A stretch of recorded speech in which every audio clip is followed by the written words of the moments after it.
Honey Badger here. I am sitting next to my 15-year-old water heater, which was giving me the dreaded 7 flash LED error code again. I've had this happen before, and I'm going to try to figure out what's going on with it again. I made a longer diagnostic video just checking different things out, but I did, like, a good part of the way through, I figured out what I think the problem was, so I'm just gonna jump right to that problem. And this is something that you can check very easily to rule out as a possibility. It doesn't even take any tools. So all you got to do is look through the sight glass and look at the flame. And so I'm going to tell you what I experienced. I noticed when I first turned it on, I would lose the pilot overnight, or every couple 3 days that it would go out. And then when I tried to start it again, it would give me the 7 flashes. Had no trouble starting the pilot and starting it back up again, but every 2 or 3 days, whatever, it would just go out. So what I noticed was I did look at the pilot after I turned it on, and it looked fine. And then I just didn't look at any further. But then I turned the burner on, and when I looked while the burner was on, I saw an additional flame coming from the pilot assembly. And then when the burner turned out, the additional flame was still there. So, and it was due to a bad connection on the pilot assembly. So it was starving the actual pilot flame for gas. I think that's what happened. And so it was keeping the thermopile from heating up as much as it normally would. So it was heating up fine, the first time I lit it, but then the flame kind of went down once this other flame was present. And so I think that was the problem. And so I'll go through how I fixed that. I took out a bunch of the other stuff that I tried from this particular video, and so you can see, I'll show you the pictures of what happened and how I fixed it. And so you can at least look for this without even having to do anything other than take this little cover off and work with your work with your controller, and then see if you have the same symptoms. Then this could be your problem. Let's go into it. This is the pilot after I first start it from an off condition, and all you can see, you've got a good blue flame, and it appears like it's enveloping the thermopile properly, and all you see is a blue flame. Now I'm going to turn the burner on, and we're going to observe what happens.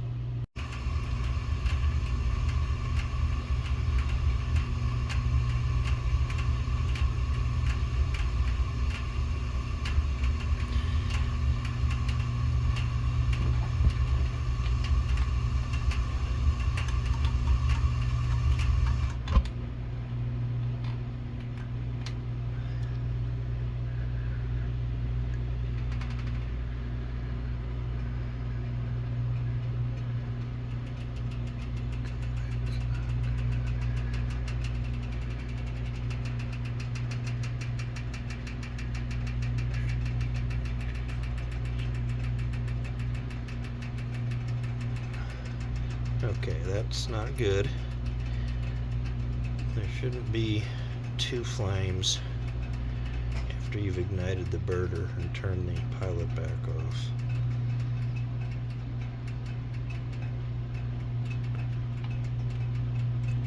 So I'm going to turn this off again.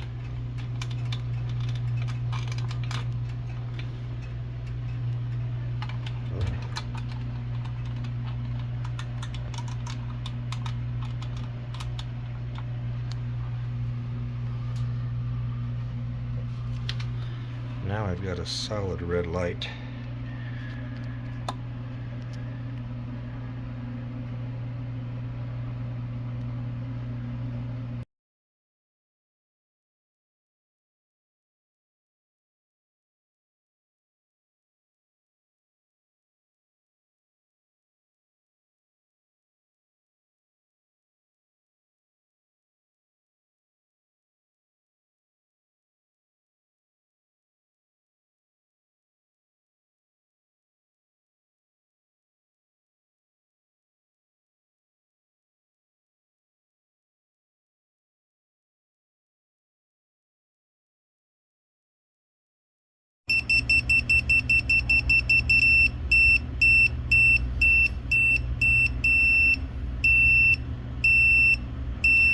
I noticed smell of propane when I first turned the burner on.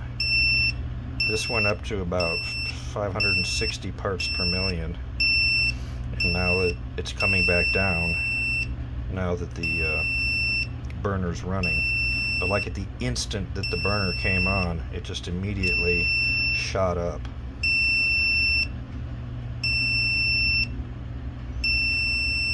And this will probably slowly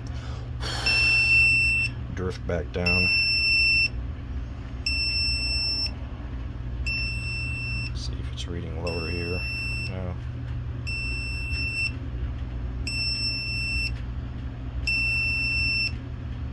So it's reading a little bit higher just in this little vicinity.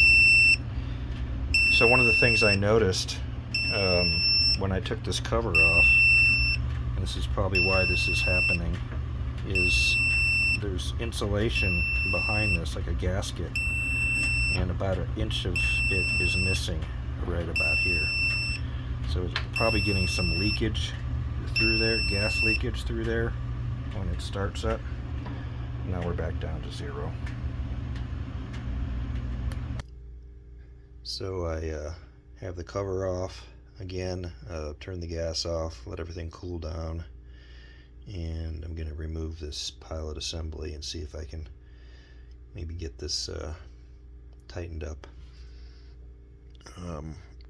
Just kind of do an inspection, and this is the cause of getting that whiff of propane when the burner turns on, is that there's just a piece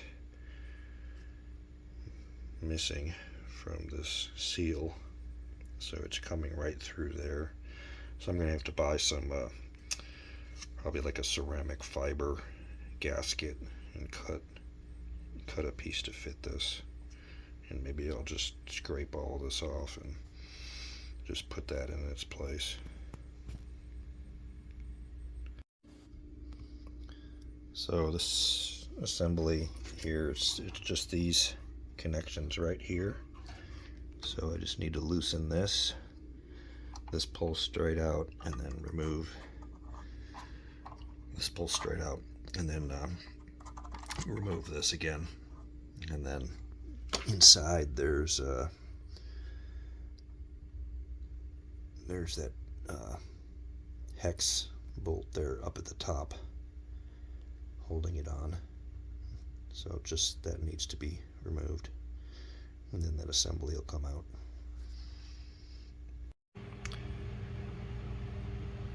So it is pretty easy to see now where the flame was coming out. You can see the discoloration right here. So it was basically coming out the backside of this compression fitting and flowing up. So hopefully just tightening it up a bit more will take care of that. I'm just going to remove it and then put it back on, and remove it and slide this down and also check just to make sure there's not a problem here with the tube itself. So I'm just going to loosen this and take it off. And you want to be real careful when you take this off not to lose this tiny orifice, very small part, because this just basically sits right on top, and it's sort of a compression fitting into this section right here.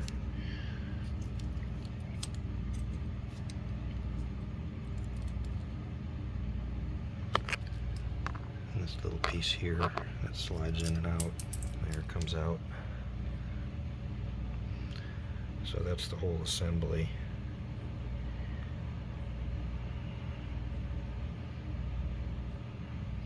And then this fits like that. And then this piece screws on and gets tightened up. So while you have this off, you might want to check the orifice and just make sure that it's clear. You might need to use like a little carb cleaner or something to open that up, clear that up if it looks like there's a blockage. Do not try to stick something in there, like a little pin or something, or you'll ruin it. But this looks pretty clean to me. The easiest way to screw this thing on and also to remove it is just kind of straighten out the tube and then turn the whole assembly with the tube. And that's much easier than just trying to turn the brass part by itself around the tube. So when you're putting it back on, the screw goes in the front hole, and then there's that little piece sticking up, and so you basically hook the front hole right here onto that and then screw the other hole.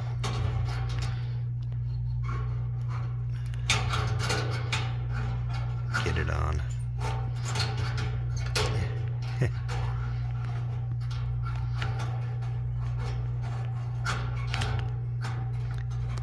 Whoops. There, like so.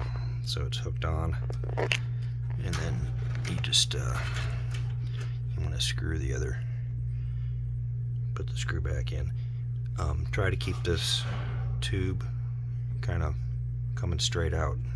You don't want to try to kink it or anything right there, bend it right there. Have it bend out more out here as you're routing it back up. If you've never taken that off, you might have to use a very short flat blade screwdriver or get a small wrench on it, but when you're putting it back on, it doesn't need to be super tight, so I just use a 1/4 inch socket. I just come in here and hook it up and then just hand tighten it. It's already tight. I already tightened it, but I just hand tighten it. Much easier. I'm just going to put it all back together now and see if that flame is going away. It was a little bit loose, like the nut turned pretty easily when I put the wrench to it. Make sure you don't over tighten this connection. Get it hand tight and then maybe like a 1/4 to a 1/2 turn. When you feel it, snugging up pretty good. Don't keep wrenching on it. So again, you want to make sure that these aren't caught in this part right here. So I put these two up here and this one down below. Then you just want to tighten these up first and then tighten these two.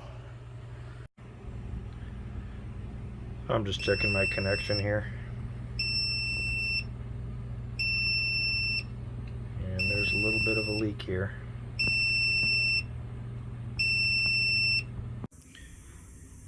Just to show you how sensitive these things are, I recommend getting one of these. Actually, they're kind of useful. They can detect carbon monoxide and natural gas, propane, refrigerant, and if I put this right up here at the joint, it will eventually start triggering. If I move it down just to here, it's going to drop back down to 0. So it's incredibly sensitive.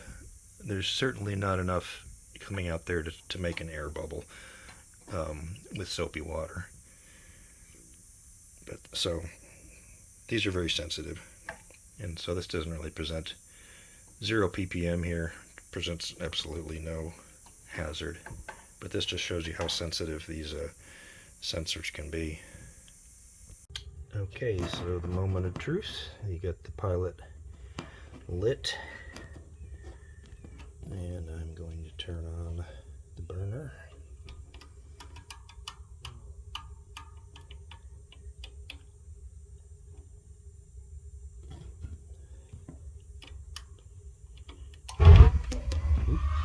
Scared me.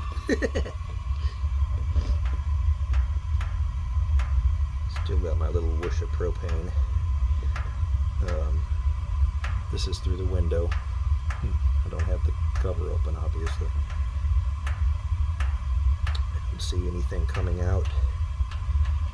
The little flame that was there behind the nut is no longer there. So now when I turn the burner off, we should just have the pilot remaining.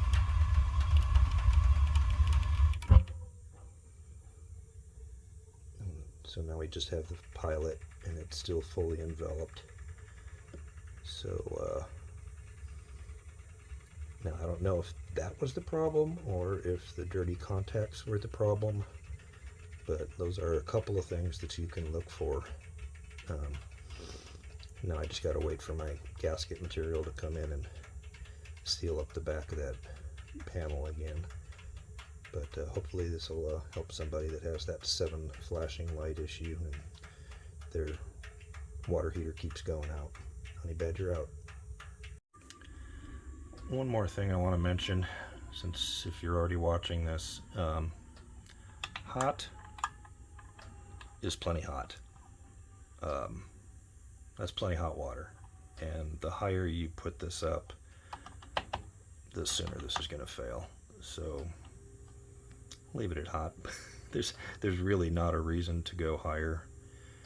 I mean, you can get scalded within a few seconds if you have this thing up at a higher temperature, like at C. Scalding temperature is maybe like 10 seconds at B, I forget, but it's pretty dangerous to actually keep it up high if you don't have a regulator on some of your faucets. So just leave it at hot, especially if you have kids.